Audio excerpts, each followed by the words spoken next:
Hi, Home Business Magazine. My name is Mariam Pare, and I'm a mouth painter.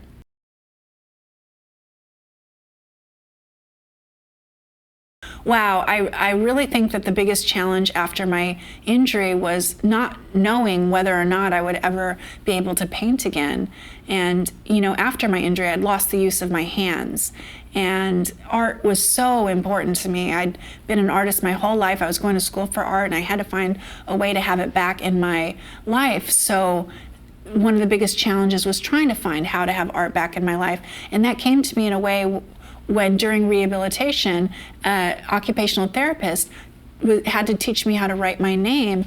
So she told me to try by holding a pen in my mouth. And the first time that I wrote my name with my mouth, I noticed that the signature with my mouth was the same as it once had been with my hand. And at that moment, it was like a light bulb went off on my head, and I said, I can apply this to painting. I just might be able to paint this way.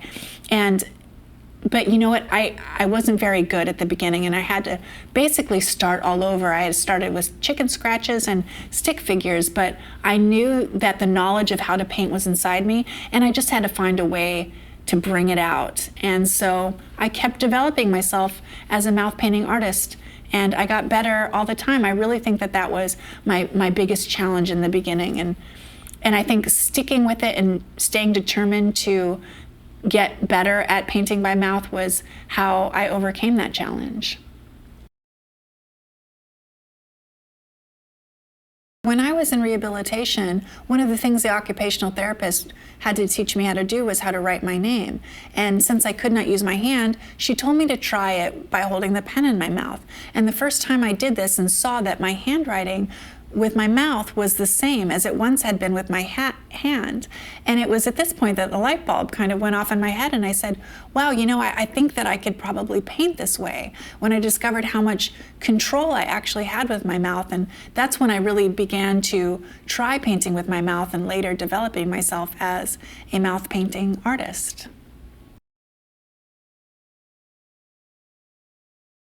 The MFPA, or the Mouth and Foot Painting Artists, like you said, is an association of artists that I belong to, and artists that are in the association paint either like I do by holding the brush in their mouth, or they paint by feet for whatever reason that prevents them from using their hands.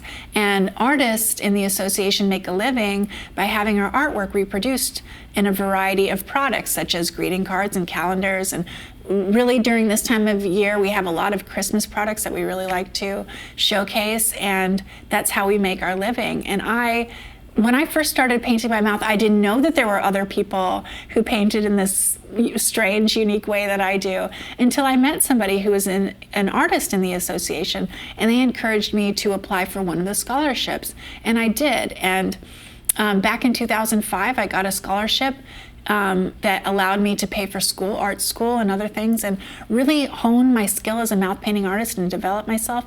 And that's how I found out about the MFPA. And I mean, what a godsend, because nobody thinks that they're going to be a quadriplegic mouth painter when they're young, and yet here is this association that was made just for somebody who paints by mouth. And it allowed me to achieve my goal of becoming a professional artist and still making a living from my art despite my life-changing disability.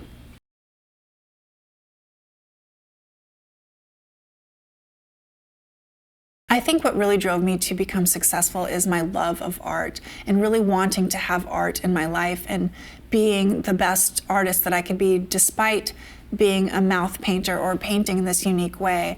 I would be painting no matter what, and I'm just so glad that I had this way of painting so that I could continue to express myself artistically. And I think if I were to give advice to somebody else, it would be to not be discouraged by physical limitations. And if somebody really loves to do something, it's really worth working hard for, and maybe struggling through the times where you are discouraged. And if you keep going, there's often a grand payoff at the end. The holidays are our biggest push for the year to really showcase all of our wonderful Christmas products. And if you look behind me, you'll see some of our Christmas cards and our calendars and different things that we have to offer. And I really encourage people to go to our website at www.mfpausa.com to see all the wonderful things we offer for the holiday season. For more information to see the products that I have behind me and other Christmas products, you can go to our website at www.mfpausa.com.